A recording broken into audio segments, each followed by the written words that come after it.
ايه ده؟ مكانش برد ده. بعيدا عن شكل الدوريتوس اللي انا فيه ده، بس انا حرفيا واخده دول برد ما يعلم بيه الا ربنا. لو مش برد عادي، ده برد قد كده.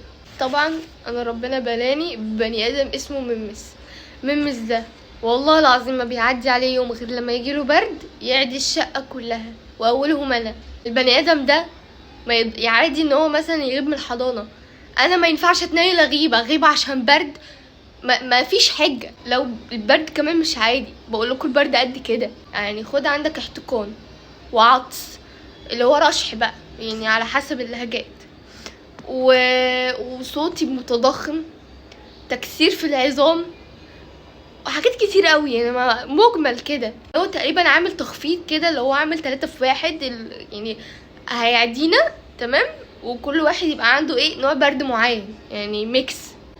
طب هتقولي انتوا بتتعدوا منه ازاي؟ هو بيتنال يجي يبوسنا من محبته قوي بقى، اصلا واحنا بنطلب منه بوسه ما يديناش، ما اقول له حمو هات بوسه ومش عارفه ايه، بيقول لي بقى ايه اللي هو مش عايز بقى، قرفان مني اللي هو على ايه يا اخويا. هو لما يبقى عيان يجي يموتنا بوس بقى، اللي هو والله العظيم لا تاخده من نفس العيا. حرام عليك، انا بتنيل اذاكر يعني. انا ما اعمل ايه بقى طبعا حتى الاستغلال اخد من اليانسون بتاعي. انا مش عايزه بوسه، امشي يعني. شرب من اليانسون بتاعي قلت ماشي، واداني بوسه عافيه قلت ماشي، لكن ياخد تليفوني ويفتح الباقه بتاعتي ليه يعني؟ مش فاهمه.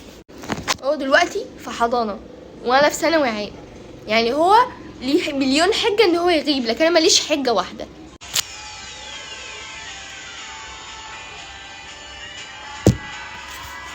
طبعا انا ذاكرت ايه 5 دقايق، اخد بريك بقى ربع ساعه. انا والبقسماط قصه لا تنتهي.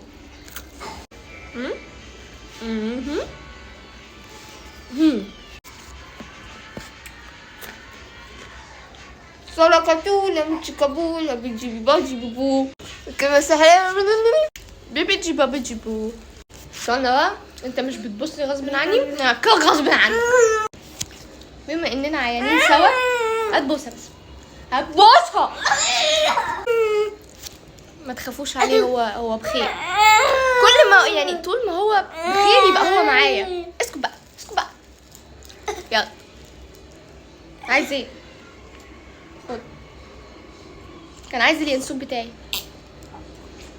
خلاص روح بقى، باي. ما تنسوش تخشوا اليوتيوب بتاعي واعملوا متابعات اللي هو في البايو في اول تعليق.